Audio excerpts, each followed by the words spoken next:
Hello' বন্ধুসকল, Assam দুপত agri ফাৰ্মলৈ আপোনালোকক সকলোকে স্বাগতম জনাইছোঁ। আজি মই দেখুৱাম আপোনালোকক জিকা খেতি কেনেদৰে কৰিব লাগে। পোনপ্ৰথমে আপোনালোকক দেখুৱাব লৈছোঁ জিকা গুটি কেনেদৰে পচাব পাৰি। এয়া বেগ এটাত মই 50% গোবৰ লৈ লৈছোঁ আৰু আপোনাৰ 50% মাটি আছে, বালিচহীয়া মাটি। ইয়াত দেখিছে ৰঙা পলসুৱা বালিচহীয়া মাটি। এতিয়া বৰষুণ দিলেও মাটিটো টিপ খাই নাযায়।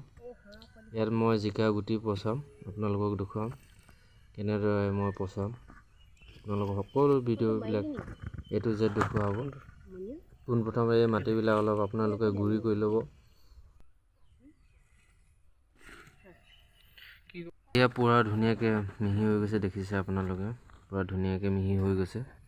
মই এতিয়া জিকা গুটি ইয়াত দিম। জিকা গুটি পচোৱা হ'ব ইয়াত। পূৰা ধুনীয়াকৈ মিহি কৰি লোৱা আছে ভালদৰে। মুঠতে গোবৰ মাটিখিনি মিক্স হ'ব লাগে আৰু যাতে গোটা মাটি সেই গুটিটোৰ ওপৰত থাকিব নালাগে, সেয়াই আৰু ভালদৰে ধুনীয়াকৈ মিহি কৰি ল'লে ভাল। এয়া মিহি কৰা হৈ গ'ল, মই এতিয়া গোটাই দিম। এই জিকাটো দেখিছে আপোনালোকে, ধুনীয়াকৈ মই গুটি উলিয়াই লৈছোঁ। প্ৰথমতে গুটি উলিয়াই লৈছোঁ, তাৰপিছত এটা এটাকৈ গুজি দিয়া হ'ব, আপোনালোকে দেখিব।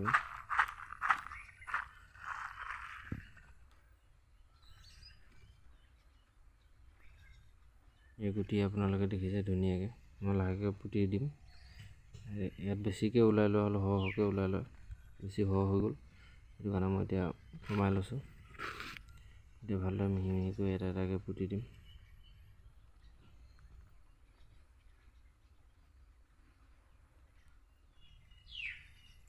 সৰহকৈ পৰি গ'ল, সেইটো কাৰণে বুটলি লৈছোঁ।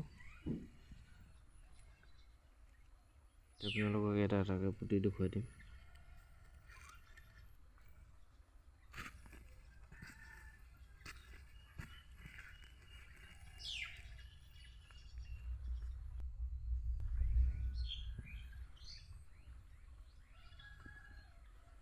এনেকৈ সিমানটো পুতি কিনি হেৰি কৰি দিলে হৈ গ'ল। অলপ অলপ গুটিটো পুতি কিনি তাৰপৰা ধুনীয়াকৈ মিহি মাটিটো দি দিব আপোনালোকে, যাতে লদা মাটিটো ওপৰত নপৰে, গজালি লোৱাওঁতে অলপ অসুবিধা হয়। আৰু বাকীখিনি একো নাই, ধুনীয়াকৈ হেৰি কৰি দিব। মই এইটো যে দেখুৱাই আছোঁ, আপোনালোকে চাই যাব ধুনীয়াকৈ।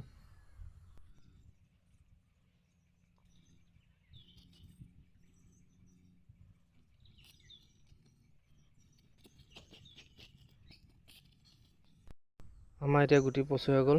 এতিয়া পানী মিহি মিহি পাতলা পাতলাকৈ দি দিম, যাতে গুটিকেইটা গজালি মেলাত সোনকালে সহায় হয়।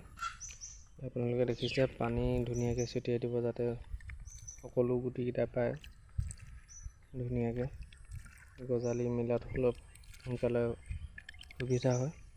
জেক পাই থাকিলে সোনকালে গজালি মেলাত সুবিধা হয়। মই এনেকৈ পানী ছটিয়াই দিছোঁ, আপোনালোকে ছটিয়াই দিব।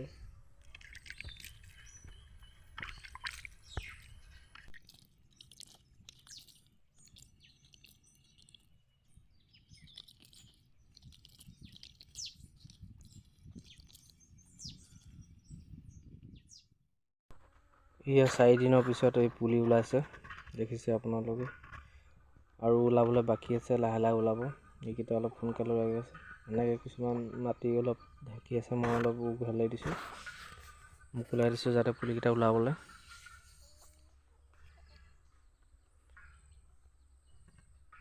গুটি ৰোৱা 4 দিনৰ পিছতে ইয়াৰ ৰিজাল্ট ধুনীয়া হৈছে। আৰু ওলাব বাকী আছে, ওলাব লাহে লাহে।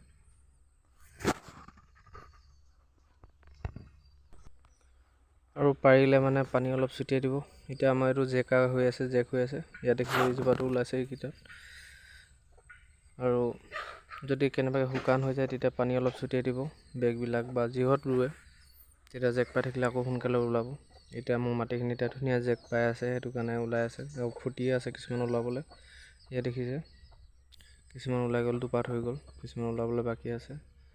আৰু গতিকে সেইটো যদি শুকান হৈ যায় মাটিখিনি, গতিকে পানী অলপ পাতলাকৈ ছটিয়াই দিব। ইয়াত 13 দিনৰ পিছৰ পুলি, হিচাপমতে 13 দিন নালাগে, 8-9 দিনতে পুলি ৰুব পৰা যায়। মই বাকীকেইটা 8-9 দিনমানতে ৰুলোঁ। তো ভিডিঅ' কৰিব পাহৰি থাকিলে, সেইটো কাৰণে আকৌ এইকেইটা থাকিলে। তো গতিকে ইয়াত আপোনালোকক দেখুৱাইছোঁ। এতিয়া এইকেইটা 13 দিনমান হ'ল পুলি, গতিকে 13 দিনৰ পুলি ইমানখিনি হৈছে। এতিয়া আহক কেনেকৈ ৰুব লাগে। প্ৰথমতে পুলিবিলাক পানী অলপ ছটিয়াই ল'ব লাগে, যাতে শিপাবিলাক কোমল হয়, মাটিবিলাক হেৰি হয়, দুখ নাপায়, শিপাবিলাক ধুনীয়াকৈ উঘালি আহিব লাগে। আৰু মই এখন কৰণী লৈ লৈছোঁ। কৰণী হিচাপতে নলয়, হেৰি থাকে, পুলি উঘলা এটা সঁজুলি থাকে। তো মই কৰণীয়ে লৈ লৈছোঁ, আপোনালোকেও ল'ব পাৰে। ধুনীয়াকৈ এনেকৈ মাটিটো যাতে শিপাটো কাট নোখোৱাকৈ ধুনীয়াকৈ উলিয়াব লাগে। এনেকৈ এই চিষ্টেমত এনেকৈ উলিয়াই ল'ব লাগে ধুনীয়াকৈ। তাৰপিছত এতিয়া আৰু ৰুব যাওঁ।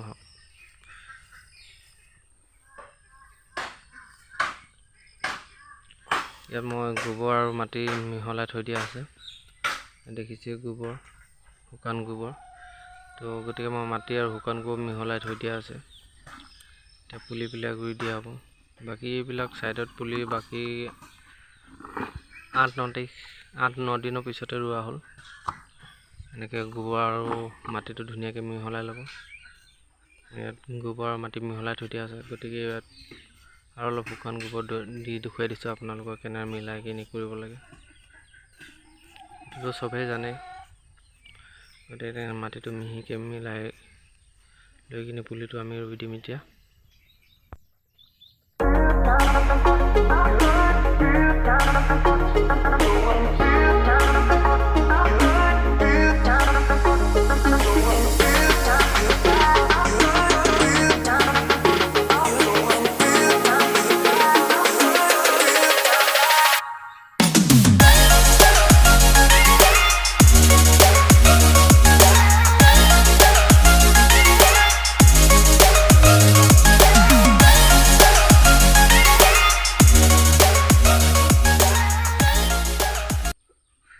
এয়া পুলি ৰোৱা হৈ গৈছে।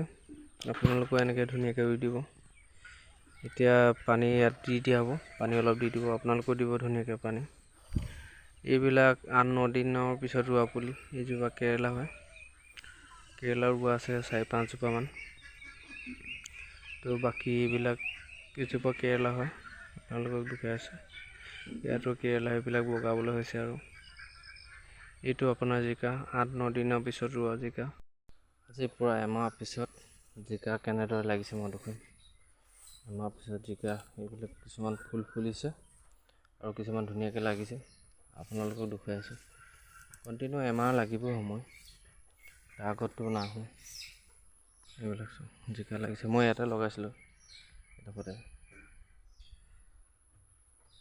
এইবিলাক জিকা লাগিছে, এমাহ লাগে পূৰা। এইটো এটা জিকা।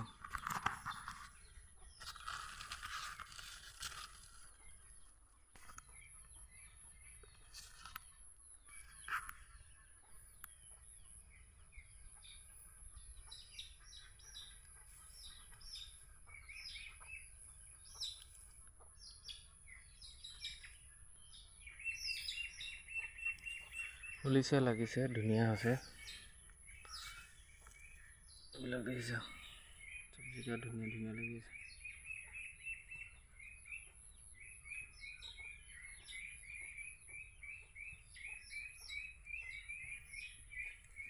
ভিডিঅ'টো এইটো যে দিয়া আছে কিমান দিনৰ পৰা কিমান দিনৰ ভিতৰত জিকা লাগে।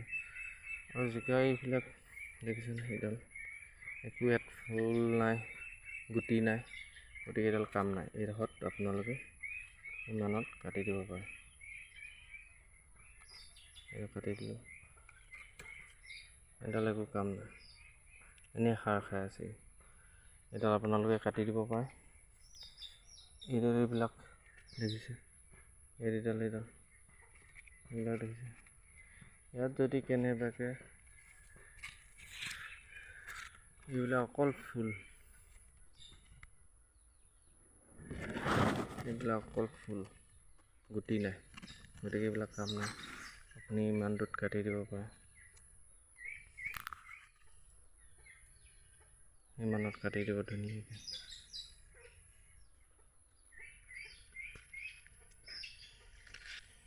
সোনকালে জিকাবিলাক ডাঙৰ হয় আৰু বেলেগ জিকাও লাগিবলৈ সুবিধা পায়। যদি সাৰেই নাথাকে জিকা ক'ত লাগিব।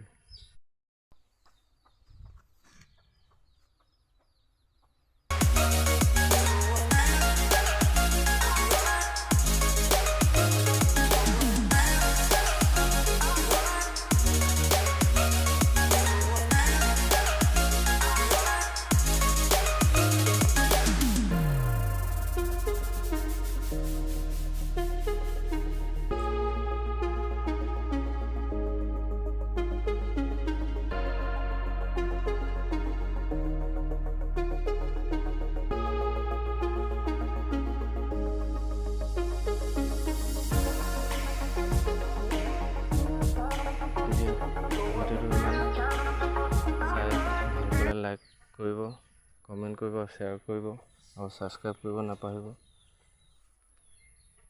যাতে আৰু ভিডিঅ' বনাব পাৰোঁ, আপোনালোকৰ আগত দেখুৱাব পাৰোঁ। ধন্যবাদ।